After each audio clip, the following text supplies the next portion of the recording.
All right, so there's the dais. And we happily Scorched Earth that.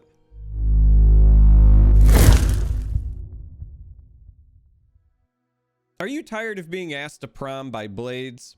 Are you tired of sand soldiers stabbing your nexus? Are you tired of Irelia and Azir? Well, if that's the case, then I have a deck for you. This deck destroys Irelia and Azir, but destroys has an asterisk on it that says not valid in all 50 states, void where prohibited.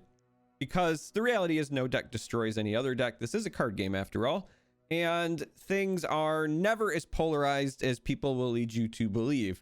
That being said, this is a Thresh and a Swain deck that I believe is favored. Now, when I say favored, I just mean that you're going to win more games than you lose against Irelia and Azir. This doesn't mean that it's an auto win. This is not that kind of list. Similarly, I'm going to, at the end of the deck description, tell you some decks that we are unfavored against that are currently on the ladder. But this deck, I built it on stream. I've been going through some different iterations of it. And the idea was, what do we do to make Irelia and Azir players feel bad? So even when they win, I want them to feel like it was a sweaty win. It wasn't an easy win, because that's what that deck sometimes does. That deck is strong enough that it will just accidentally win a game or two because it has explosive turns. So with that being said, again, this is Swain, this is Thresh. We're going to dive through the deck. If you just want to jump straight to the games, you can do so. I use time tags on my videos. And if you're new, consider subscribing. But here we go. Right out of the gate, we've got Ravenous Flock. This is great for dealing with Azir if you can manage to get some damage on him. It's obviously great in other matchups as well. It's just a cost-effective removal tool that also helps you level up Swain. Death Lotus. This card is kind of your bread and butter in the Irelia Azir matchup because it allows you to deal with the soldiers, deal with the blades, and just buy you time. Now, the downside is that this is really just creating or killing the units that they have created, right? It's creating a moment for you to breathe. This isn't like a traditional aggro matchup where you avalanche their board and then suddenly you're in a much more advantageous position, because the power of Azir and Irelia is that a lot of their strength comes from either backline units or landmarks. So Deus, Azir, even Irelia, they kind of just hang out and then they continue to throw things at you. And so you can Death Lotus all day long, but if you don't get rid of the problems themselves, then you're going to continue to have problems. So that's why, unlike against traditional aggro like discard, like spiders, just running cards like Death Lotus or Withering Whale or those types of things isn't really enough. It just means you didn't die that turn. You still have to come up with answers. So I do want to also mention that it's not like, oh, I drew 2 Death Lotuses, I auto win. No, you bought yourself 2 turns to find answers. So we do run Death Lotus. It's like your bread and butter for stalling. Vile Feast is still good spot removal, and it gives you a little bit of health back. It gives you a blocker. It's not Death Lotus, but it's better than nothing. Culling Strike. This is your best way to kill Azir. You can use it on Irelia in a pinch, but really Azir is your primary target with Culling Strike in these matchups. Some versions do run the, +3/+1 buff, and in those instances they might be able to play around it, kind of keep that in mind. But you really do need to try to save your Culling Strikes for Azir because it's your best way to deal with him. Now, again, other ways that you can do it, if you can get damage on him with a whale, or if they attack with him and a Lotus hits him, then suddenly Ravenous Flock becomes a potential option. But like I said, Culling Strike is your best answer for Azir. Death's Hand is usually your best answer for Irelia. Now, it does not work on a leveled Irelia, and it does not work if they have the buff to save her. But again, just a nice, you get 2 damage on her. We wish we could run Mystic Shot in this list, but we can't. So this is our next best option. And Death's Hand is really good in other matchups because of the 1 damage to the enemy nexus. So against mid-range lists, I know I'm going to talk a lot about Irelia and Azir here, but against mid-range lists, you can buy yourself time once you have a leveled Swain by using Death's Hand as like a pseudo stun before they attack and things like that. So just kind of keep that in mind as well. But for the Irelia Azir matchup, this is really meant for her. Doom Beast. Doom Beast is honestly for other matchups in Irelia Azir. A lot of times you're just playing this to be a blocker and because of the drain. So in other matchups, Doom Beast becomes a way to kind of finish people off. I say other matchups because against mid-range or other control, a lot of times your end game is going to be like Ledros, and if you can't find an atrocity, maybe Ledros gets them low enough where suddenly a Doom Beast and a burn spell finishes them off, that sort of thing. But in the Irelia Azir matchup, this is just a blocker that can, you know, take out those ribbon dancers, things like that, and then you get a little bit of drain out of it if you have, you know, played a defensive spell and then you develop the Doom Beast. Scorched Earth. You might be looking at this and saying to yourself, why do I want to run 3? The answer is Deus. Now, it's going to feel bad anytime you have removal that it's not, you know, truly cost effective. So what I mean by that is you're spending more to remove the card they played. It feels bad. But this is you usually banking spell mana, and so the reality is on turn 1 you're probably banking your spell mana because you're not playing a flock turn 1, and so turn 2 when they play that Deus, you blow it up. It is 100% worth it, even with the cost differential, because the value they get from a Deus, I would argue Deus might be the most important card in the Irelia Azir deck, period. More so than Irelia, more so than Azir, because Deus is how you make sure that you're continually getting additional value out of every Blade Dance trigger, and it's cheap, and it sits in the backline, and most decks have 0 good ways to deal with it. I would argue Scorched Earth is maybe the best landmark destruction tool in the game because it's cheap, and it's got a great secondary use. So in other matchups, not named Irelia Azir, it can bog your hand down, but for the most part, you can find a use for it. It's good against mid-range because you can poke something and then follow it up. Feels bad that you have to spend 2 cards, but it's better than just being completely dead in your hand. So Scorched Earth is, I think, the best answer to a Deus-centered meta, and I have tried versions that ran less than 3, and I'm at this point, after playing a number of games, I'm just sold on 3. Scorched Earth is correct right now. So the reason that I am playing Shadow Isles with Swain is that you have access to Withering Wail, but really it's also Box. Box is also in a really good spot right now because of Irelia and Azir, but also because of Thresh and Nasus still being on the ladder. That deck is very, very strong. It might even be stronger now. Like, I know that sounds weird because they just got some nerfs, but the addition of Hunter to that deck has been, I think, very beneficial. So that deck is still really strong. If you're looking for a good climbing deck, you can pick up Thresh Nasus, like an updated version, and do very well right now, in my opinion. But Box is good in that matchup as well. It's really good in Irelia Azir. A lot of times you want to try to use it on the rounds where they've played Irelia, and then you wait until they also play the Blade Dance that Irelia creates, so that you get both the Blades and Irelia all in one fell swoop. So Box is great in that matchup, and again, we're teched hard for it, but it's, for me anyway, it's been very prevalent on the ladder.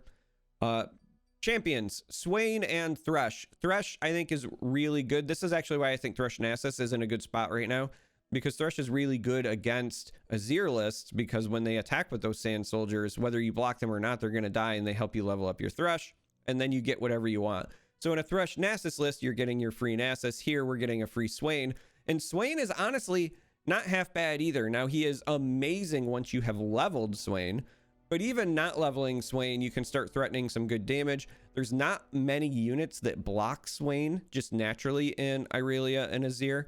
The big problem units are things like Marshall and the 3/3 as far as blocking Swain goes. Marshall, I will also say, with this particular list, Marshall is maybe your like most annoying card to deal with, right? Because a lot of times, even if you poke him, Flock isn't enough to finish Marshall. He's got too high of an attack, so your Culling Strikes can't remove him in a pinch. Scorched Earth, you really want to save for a Deus, but by the time you get to the point where Marshall is coming down, if you have a Scorched Earth, you might want to start considering it. But I do want to acknowledge that as far as pain points go, with our current list, Marshall is actually like one of the more annoying units to deal with in general. But Swain, once you've leveled Swain, starts generating a lot of counter pressure, because you get your opponent in a position where they don't want to let Swain connect, because it hurts their board like pretty significantly, and it specifically hits those backline units. As I was saying before, the real strength in Azir Irelia lists is the backline units, and even in other variants. So when you start talking about like Misfortune, it's the same deal, right? If you can get Swain to push through and it's a leveled Swain and you do damage to the backline units, you hit those Corsairs, you hit the Misfortune, that's a big deal. And so navigating around Swain once you have hit the point where he is leveled is difficult for your opponents. And that's what I wanted to do. I wanted to make their lives miserable. So these are our champions. Withering Wail is pretty straightforward. It's, you know, good against the blades. It has healing, etc., etc. All right, top end. Top end's a bit interesting and weird. I have tried a bunch of different things, but I've actually settled on Soul Gorger as a one of, because it has 7 health and it has lifesteal, and we don't have a lot of units in this deck to begin with. But if you're playing against Irelia and Azir, this can buy you a lot of time if you are not finding your removal options. You can use it to block soldiers and not really feel bad about it, and also kind of negate some of the other ones as well. So this has, if they have you know, a Blade Dance of 2 with a Deus on the board, then you block the soldier and you've negated the blades as well, unless they have other things going on, right? Once they've leveled Azir, once they have a Marshal, if they have, you know, a Deus and an Azir, like there's a lot of moving pieces here, right? But Soul Gorger just represents a great way for multiple turns for you to just negate a big chunk of their consistent damage. So I'm currently rocking that. It is a flex spot. You can try other things, but I have liked what it has done for me thus far. The one atrocity is just here as a finisher with Ledros, and then the top end is currently 3 Leviathans, 2 Ledros. So Leviathans are great. They have historically had a bit of a rough time because Targon kind of crushes them. If you are starting to see a lot of Targon on the ladder, and I have seen a bit of an uptick, the Demacia Targon mid-range lists are also thriving right now. They're another great option for playing against Irelia and Azir because of the access to lifesteal and strikes. And I might do a video on one of those here in the coming days as well. But if you see a lot of Targon, you might end up having a problem. But outside of that, Leviathan does a lot of really good work for you. If you can get to the point against Irelia Azir somehow, it's only happened like once or twice for me, but if you get to that point where you've got a leveled Swain and you've got a Leviathan, you're just stunning the backline units, which doesn't seem like a big deal, but it is, because it means they have to keep playing new units to generate the pressure. And then if you just keep answering the new units, you can actually run them out of cards that way. But for the most part, this is just your finisher. And then Ledros is here for the Targon matchups because they're going to ruin your day with the Leviathan. So this gives you some extra oomph. And then the atrocity is there to finish it off. So played a decent number of games on this so far. The decks that give you trouble, as I was saying, Targon, because of access to the silences, can be a problem. Doesn't mean you can't beat the deck. It just means you're going to be relying far more on Ledros.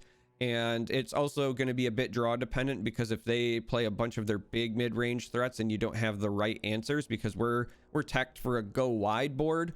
So if they start stacking with a bunch of like just really big vertical threats, you know, Eclipse Dragons, things like that, you might have a bit of a rough time. But you can beat the list. It's not like an auto loss. TLC, unfortunately, does kind of have its way with you. You are really just relying on them to have a bad draw. I don't know how else to put it.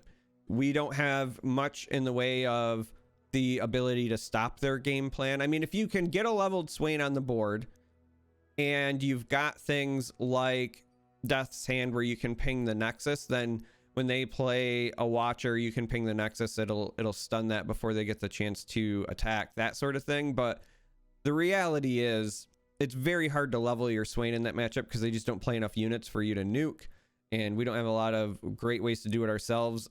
Late game, Ledros can obviously speed that along. But again, by the time you get to where you're playing your Ledros, you're relying on them to have not had their combo yet. And so you're just relying on them to have a bad draw, right? So it's a very draw dependent matchup. Good news is I've not run into a lot of TLC on the ladder because I think Irelia and Azir are kind of pushing it around at the moment. But again, just know that's a really bad matchup for this list. Scargrounds, that's the other one. All right, so everything that our deck does well against Irelia Azir helps Scargrounds lists. The only way you really beat Scargrounds is if they just never find Scargrounds. Once they find a Scargrounds, it's basically a scoop scenario. Unless you've done enough initial damage, then you can maybe hold out for a Ledros atrocity win. But once they get a Scargrounds down, your Lotuses, your, even in some cases box, 3 damage is sometimes not enough, but your Lotuses, your Withering Whales, all it does is buff their team, right? So Scargrounds, bad matchup. That one's also beatable if when they play their Scargrounds, you play Scorched Earth, right? So the 3 Scorched Earth here comes up big there as well if you have the answer, but that's a very draw dependent matchup. So you can beat it, but it's a rough matchup. So outside of that, you do very well, obviously, against Irelia Azir. You do even better against more traditional aggro. So like discard spiders, I've had no problems with those lineups. In the past, I was having a little bit of trouble with spider / burn decks because I wasn't having enough healing. The one of Soul Gorgers actually come up big for me since I've added that. Early iterations, I didn't have the Doom Beasts for extra healing as well. So now between Whale, Doom Beast, and Gorger, for the most part, it's evened out. If you do struggle with those, you might want to consider, instead of Doom Beast, just going with other ways to gain health, because that's really all you need to stabilize against burn. The rest of your deck is just tailored really well for it. And I only have a hypothetical analysis for Overwhelm. I haven't actually run into a lot of Overwhelm while piloting this. I've been running into it on the ladder, just not while piloting this. So I suspect Overwhelm is pretty rough, just because they are tall bodies and we can't even chump block them. But I don't know because I just haven't run into it. So just keep that in mind. But if you're running into a lot of aggro, or if you want to build a tournament lineup where you're expecting to see a lot of aggro, I would, for example, if I was going to be going into the gauntlet, I could consider bringing a list like this, knowing that I can just ban TLC, ban Targan, or ban Scargrounds, and as long as they don't have like a triple control lineup, this list is going to do really well for me. That being said, let's go play some games so you can see the list in action, see how it performs. I'm going to do my best to try to find an Irelia Azir matchup so you can see that as well. And let's go play those games now. I feel kind of bad. Our goal was to jump in and play against some meta decks, and instead we get a Malphite list. Malphite has been kind of picked on in the meta. I am so good at mulliganing a card and getting the exact same card back. I had it happen on stream like 2 days ago where I mulliganed 3 cards and literally in the exact same order got the exact same 3 cards back. So I guess we just really wanted that Withering Whale, but I hope everybody's having a fantastic Mother's Day, by the way. If you didn't know, it is Mother's Day. So you should, in fact, go spend time with your mother. Sentinel is interesting. We have the Culling Strike, which technically deals with it, but the reality is we would like to save that for Talia. So I think we're going to go ahead and Death Sand this. It lets it die to a Withering Whale or something later. It lets us still save our spell mana.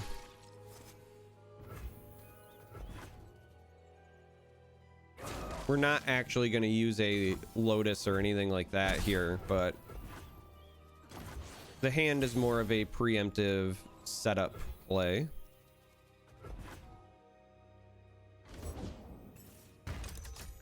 And then next round we're going to look to get Thresh up.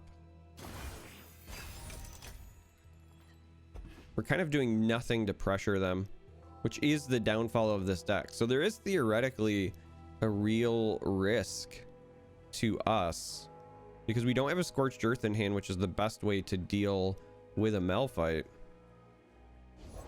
And so the longer this goes, it's actually more and more dangerous for us.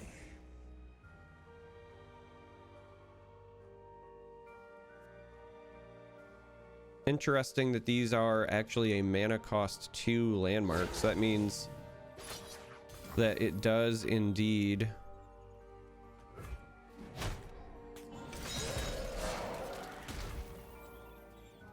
And that is as well. Really boost Malphite. Like, he's already a level 2.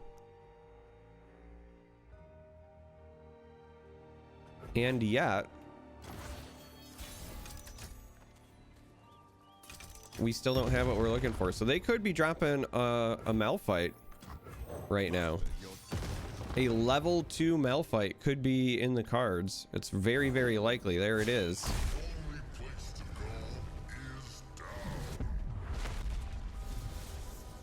And we do not have a Scorched Earth. And so with the tough, our hand is just not happy.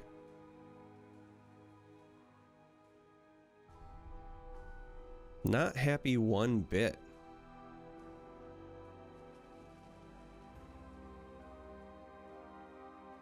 We have the flock.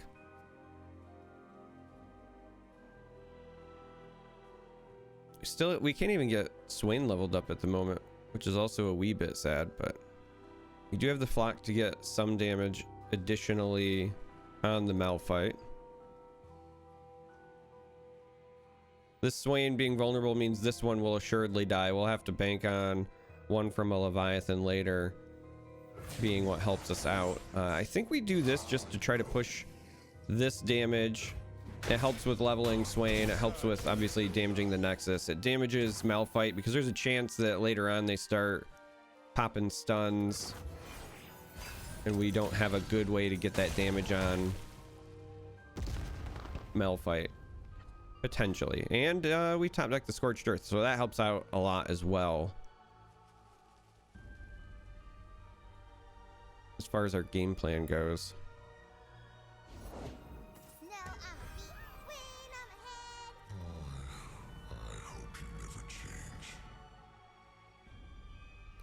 So with 10 mana to work with, at the moment we're just trying to make sure that our Swain survives. I know that I was just talking about not banking on this one surviving, but now there's a legitimate chance that we can make it work. We really can't whale this round, as nice as that would be.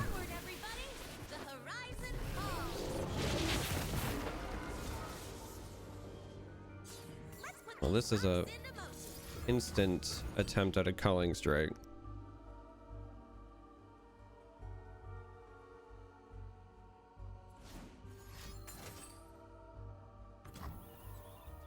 All right, so they're looking to ground slam us here. So now we can put our Scorched Earth here.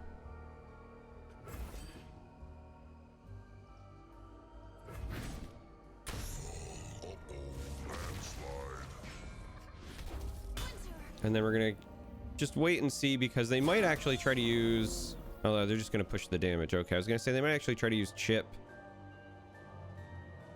but I think in this instance we'll take the Lotus, because then we can flock this next round.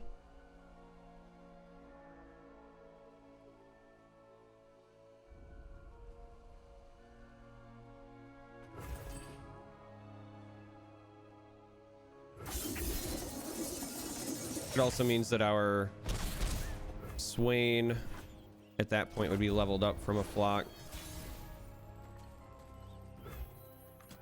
Prepare the cargo! There is no excess when victory is at stake. I am very strong. And they have another Malphite.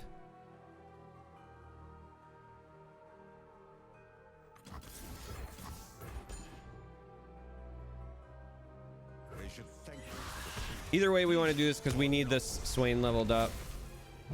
So now it's just going to be a battle of the stuns, essentially, because our Leviathan here, for the most part, will help hold things down.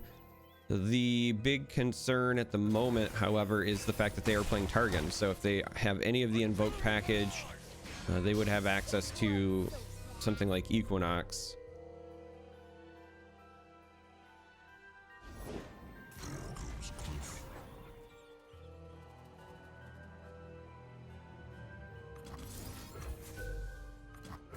Just gonna preemptively try to ping this so that we have a way to try to kill it.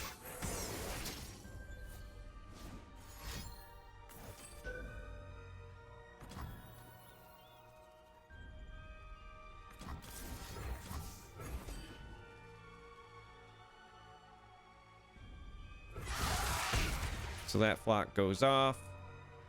Our board gets stunned, but they only have the 4 mana, so potential concerns here would be like if they have a hush, they could like hush their own Malphite and swing for 7. Yeah, there's that play. Oh, and they're just gonna eat this Swain now, huh? That's so kind of them.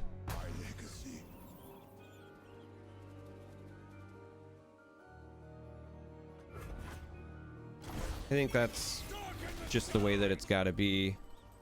What a top deck. All right, so now the consideration is whether or not we play Ledros or Swain. And the reason that I lean towards Ledros is that if they don't have healing or a silence for the Leviathan, that's just a victory.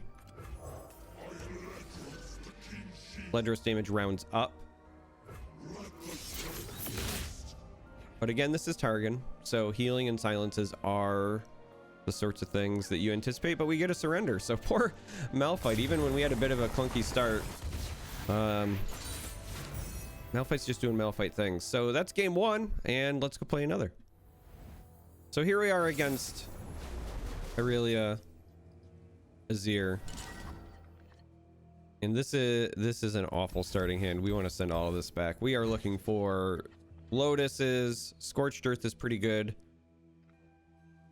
because it gives us a play against an early Deus. Culling Strike is great for ideally Azir. You can use it for Irelia, but we've got better ways to take her out. All in the shoulders. I mean, we do have a whale already, but again, we'd really, I think, prefer to have the Lotus.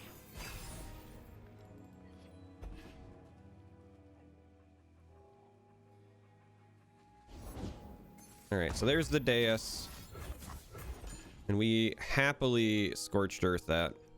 It feels like I was saying during the deck description, right? It feels bad to spend 3 on a 2 like that, but it's worth it. Trust me. Deus does so much work.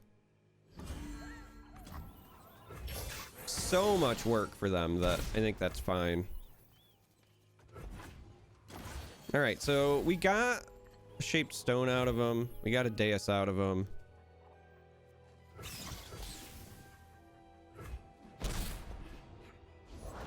Do not see what is, see what will be. They have an Azir.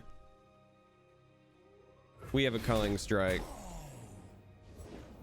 They have a Droplet. Droplets are obviously like really good for them. Stand behind me. There's an Irelia.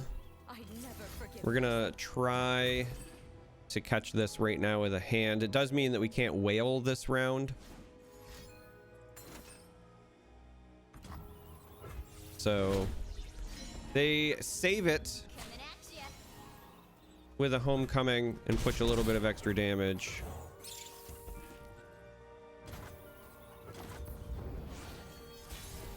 This would be a great round for a Thresh, but a Lotus isn't terrible. And they're starting to get a little low on cards, which is like ideally where we want to be. We're fine with getting rid of the Dancer. That is not what we use Scorched Earth on. But again, this would have been a great round for us to have had a Thresh instead of the Lotus. Beggars can't be choosers. We're getting close to a Leviathan coming down. Our Swain, not close at all to being leveled yet, but top deck of another hand is another way to threaten the Irelia.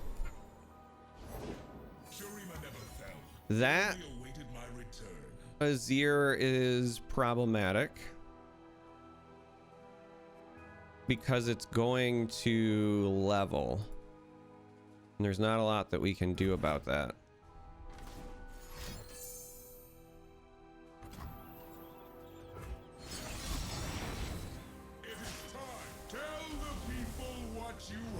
There's not a lot that we can do about that. And so what we are, I think, aiming to do here is play the whale because it also has potential against the droplet.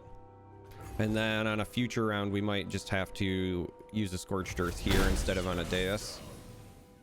They're getting low enough on cards that I think that might be correct.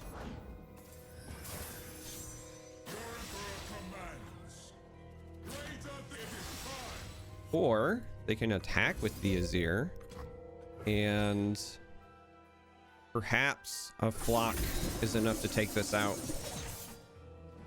on a future turn.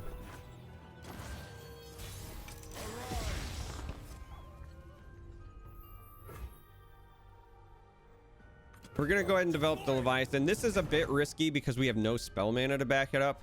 The only reason I'm okay with the risk is that they have so few cards in hand, and with this as a blocker, we should still be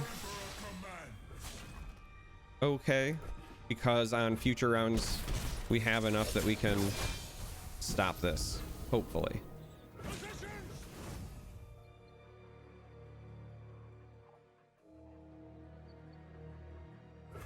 I was gonna say, if they give us that Azir, then that's a win for us. So with a 1-card top deck for them, we should be in an okay spot here. We have Flock, Block, Lotus, and that leaves us with mana after the fact to potentially hit this with the Scorched Earth.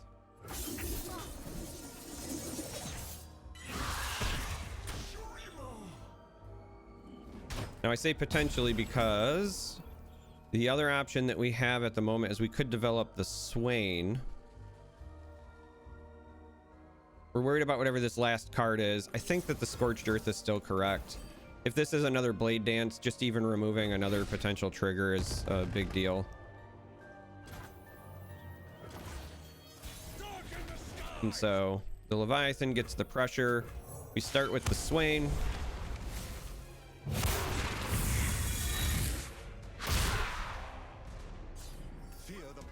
And we get the surrender. And so that's a great example of what the deck is trying to do. As I was saying during the deck description, it doesn't mean you're going to win every game against Irelia Azir. Draws are certainly things. Sometimes you draw all of your late game. We had a few games where they just have great openers. I mean, that's the thing about that deck. It's so explosive. And so if they start with like 1 drop into Dais, into Azir, into a ton of Blade Dance, you've got to have all of your answers. And so while this deck has them, it can be draw dependent. So while I think this deck is ultimately favored against Irelia Azir, you do have to just keep in mind that it doesn't mean you're going to win every game by a long shot. When I say favored, I mean that, you know, out of 10 games, you're probably going to win, 6, or out of 20 games, you might win 11 or 12 or whatever. So anyway, maybe this inspires you. Maybe you'll break Swain out. I don't know. But if you made it this far, I appreciate you. Thank you for watching. And until next time, may you walk on warm sands.